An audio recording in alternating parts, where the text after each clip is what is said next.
जीवन हमें एक मौका देता है, इसलिए जब भी सही कॉलेज चुनने का समय आए तो सिर्फ मंगलायतन यूनिवर्सिटी आपके बेहतरीन भविष्य और सर्वांगीण विकास के लिए। नमस्कार, बिटवीन द लाइंस विद नीलू रंजन में आपका स्वागत है। आज हम बात करेंगे नक्सलवाद की। दरअसल बीजापुर और कांकेर में दो अलग अलग मुठभेड़ हुए हैं सुरक्षा बलों के साथ। उसमें 34 नक्सलियों के मारे जाने की पुष्टि हो चुकी है। बीजापुर में 30 और कांकेर में 4। अभी बताया जा रहा है कि मुठभेड़ चल रही है, सर्च ऑपरेशन चल रहा है, हो सकता है इसकी संख्या बढ़ेगी। ये तो आज की घटना हुई, लेकिन इसके पीछे अगर आप जाएं तो जो सामने बात आ रही है वो ये कि जो 31 मार्च 2026 तक नक्सलवाद को पूरी तरह से खत्म करने का, नक्सल मुक्त भारत बनाने का अमित शाह ने जो ऐलान किया था अभी पिछले साल अगस्त में रायपुर से, वो अब इसी साल हो जाएगा। उसके लिए अब आपको 31 मार्च 2026 का इंतजार नहीं करना पड़ेगा और ये माना जा रहा है कि 26 जनवरी को सरकार, अमित शाह भारत के नक्सल मुक्त होने की घोषणा कर सकते हैं। आखिर इस साल नक्सलियों का इतनी जल्दी खात्मा कैसे हो जाएगा? अगर इसकी पृष्ठभूमि को समझेंगे तो 21 जनवरी 2024 को पहली बार अमित शाह ने, जो नई सरकार वहां विष्णुदेव साई की आई थी, वो मुख्यमंत्री और तमाम वरिष्ठ अधिकारियों के साथ बैठक की थी और एक रणनीति को वहां से हरी झंडी दी थी और ये कहा था उस वक्त कि अगले 3 साल के अंदर हम नक्सलवाद को खत्म कर देंगे। और उस रणनीति पे छत्तीसगढ़ सरकार ने काम शुरू किया, सुरक्षा बलों ने काम शुरू किया और 6 महीने में उसके इतने अच्छे रिजल्ट आए, इतने अधिक मुठभेड़ में नक्सली मारे गए, इतने अधिक संख्या में नक्सलियों ने आत्मसमर्पण किया और वो देख के पकड़े भी गए, बहुत सारे नक्सली रिकॉर्ड संख्या में गिरफ्तार भी किए गए। उसके देखने के बाद अगस्त में अमित शाह ने समय दिया कि अब 3 साल नहीं लगेंगे, अब 1.5 साल के अंदर यानी कि 31 मार्च 2026 तक देश नक्सलवाद से मुक्त हो जाएगा। लेकिन जो पिछले 7-8 महीने में सफलता मिली है सुरक्षा बलों को और जिस ढंग से नक्सली जो है बड़ी संख्या में मारे जा रहे हैं, नक्सल के बड़े बड़े नेता 8 लाख 10 लाख के जो इनामी हैं वो झुंड के झुंड जो है वो आत्मसमर्पण कर रहे हैं। अभी 2 दिन पहले आपने देखा होगा कि तेलंगाना में 65 नक्सलियों ने एक साथ आत्मसमर्पण किया था और ये लगातार सिलसिला चल रहा है। बड़े बड़े हथियार, राइफल से, असॉल्ट राइफल से लेकर के नक्सली अब समर्पण करने लगे हैं। तो ये उत्साहवर्धक जो संकेत मिल रहे हैं और जो बताया जा रहा है कि अब जो हार्डकोर नक्सलियों की संख्या, जो फाइटर हैं, जिनके पास ऑटोमेटिक राइफल्स वगैरह जो हैं, उनकी संख्या बहुत कम रह गई है और उसमें भी अधिकांश अब ये चाह रहे हैं उसमें से कि कैसे हम आत्मसमर्पण कर दें, क्योंकि उन्हें पता है कि मुठभेड़ में हमें मारा जाना है। और इसके आधार पर अब असेसमेंट जो आ रहा है सामने सुरक्षा एजेंसियों का, केंद्रीय गृह मंत्रालय का, कि इसी साल जो देश है वो नक्सलवाद से पूरी तरह मुक्त हो जाएगा। यानी कि नक्सली अब उस ढंग से नहीं रहेंगे। छिटपुट गिरोह जो है कुछ हथियारों के साथ हो सकते हैं, वो एक लॉ एंड ऑर्डर की समस्या के रूप में रहेंगे और उनसे पुलिस निपटती रहेगी। जैसे अभी भी थोड़े बहुत जो हैं वो छिटपुट बचे हुए हैं, झारखंड में भी, बिहार में भी, उनसे उस ढंग से निपटती है। लेकिन वहाँ आपको पता है कि सीआरपीएफ ने, सुरक्षा बलों ने, सबने उसको नक्सल मुक्त घोषित कर दिया है। तो उसी ढंग से अब वही स्थिति लगभग छत्तीसगढ़ में भी आने वाली है। वही स्थिति जो है वो गढ़चिरौली जो महाराष्ट्र का है वहाँ आने वाली है, तेलंगाना में वही स्थिति आएगी, उड़ीसा में भी, मतलब पूरा देश से नक्सलवाद खत्म हो जाएगा।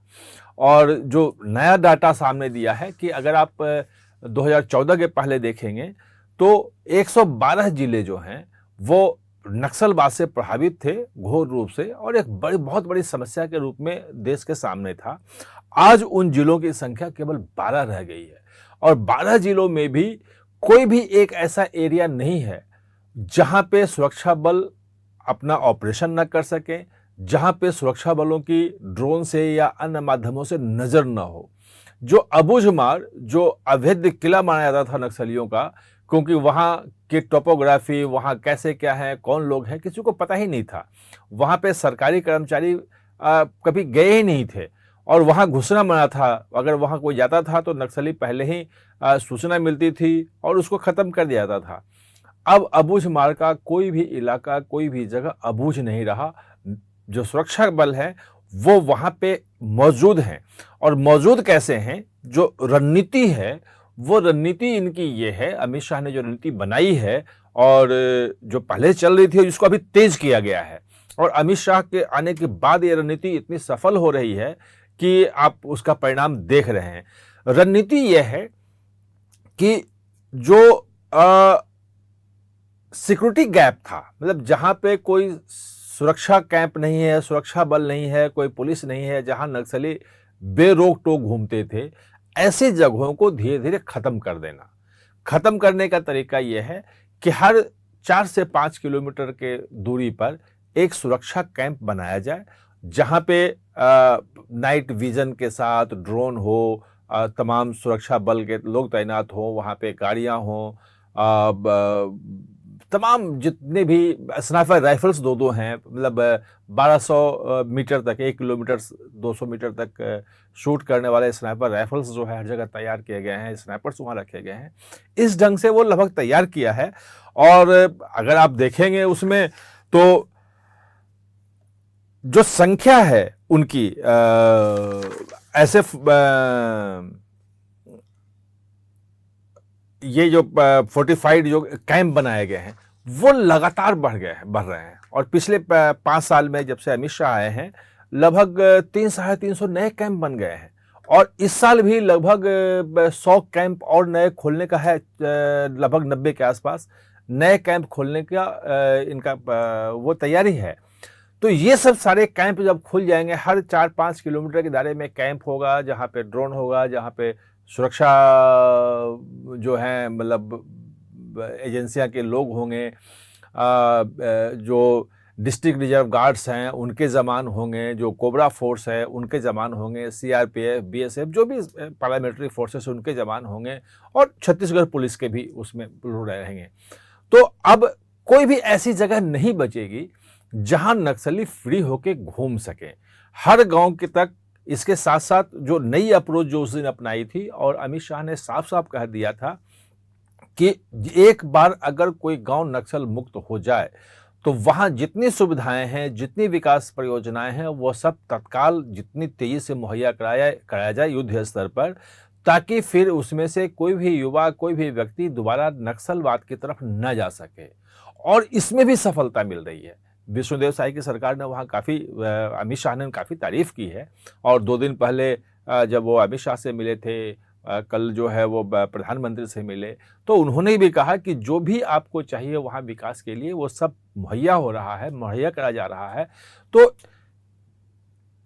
एक तो वहाँ पे नक्सलियों के लिए बिल्कुल सारे रास्ते बंद, नक्सलियों को आत्मसमर्पण करने के लिए मजबूर, और अमित शाह ने आज भी ट्वीट करके कहा है कि समय से पहले नक्सलवाद खत्म होगा और जो नक्सली हथियार नहीं डालेंगे, तमाम आत्मसमर्पण नीति जो है, सरेंडर पॉलिसी जो बनी है नई, उसमें इतनी सारी सुविधाएं जो है सरेंडर करने वाले नक्सलियों के लिए दी गई है, उसके बावजूद भी अगर कोई हथियार रखता है तो उसके खिलाफ रूथलेस अप्रोच से कार्रवाई होगी। यानी कि कोई दया भाव उसके पास नहीं रखा जाएगा। हथियार आप डाल देंगे तो आपको सारी सुविधाएं मिलेगी। तो ये जो उनकी पॉलिसी है, अप्रोच जो रणनीति जो है कि सुरक्षा कैंप जो है हर 3-4 किलोमीटर 5 किलोमीटर दायरे पे बना करके और पूरे नक्सलवाद को घेरना, इस रणनीति को बहुत बड़ी सफलता मिल रही है। जितनी उम्मीद थी उससे ज़्यादा अच्छी सफलता मिल रही है।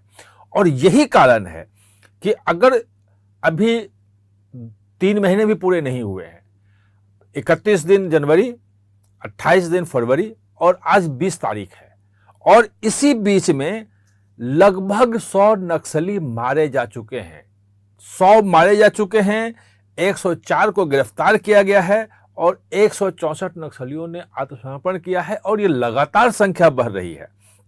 जबकि पिछले साल अगर आप देखेंगे यही आंकड़ा तो 290 नक्सली मारे गए थे, 1090 नक्सली जो हैं उनको गिरफ्तार किया गया था और 881 ने आत्मसमर्पण किया था। अब बताइए कि जब इतनी बड़ी संख्या में जब नक्सली आत्मसमर्पण कर रहे हैं, गिरफ्तार किए जा रहे हैं और जो हथियार लेके घूम रहे हैं उनको न्यूट्रलाइज किया जा रहा है, तो नक्सलवाद बचेगा कहाँ? जो 2006 में उस समय के प्रधानमंत्री डॉक्टर मनमोहन सिंह ने कहा था कि नक्सलवाद भारत के लिए, देश के आंतरिक सुरक्षा के लिए सबसे बड़ी चुनौती है। तो 24 और 4 से 24 20 साल और 21 साल, अब 25 है, 21 साल बाद अब हम कह सकते हैं और गृह मंत्रालय और सुरक्षा एजेंसियां दावा कर रही हैं कि इसी साल नक्सल मुक्त भारत का सपना साकार होगा। जो देश के लिए आंतरिक सुरक्षा की सबसे बड़ी चुनौती थी, वो चुनौती बिल्कुल खत्म हो जाएगी और पूरा का पूरा अबूझमार का इलाका जो है, नक्सल का जो पूरा इलाका है, वहाँ पे डेवलपमेंट, वहाँ पे सरकारी योजनाएं और तमाम चीज़ें पहुँचनी शुरू हो जाएंगी। आप हमारे साथ इस कार्यक्रम में जुड़े, इसके लिए बहुत बहुत धन्यवाद।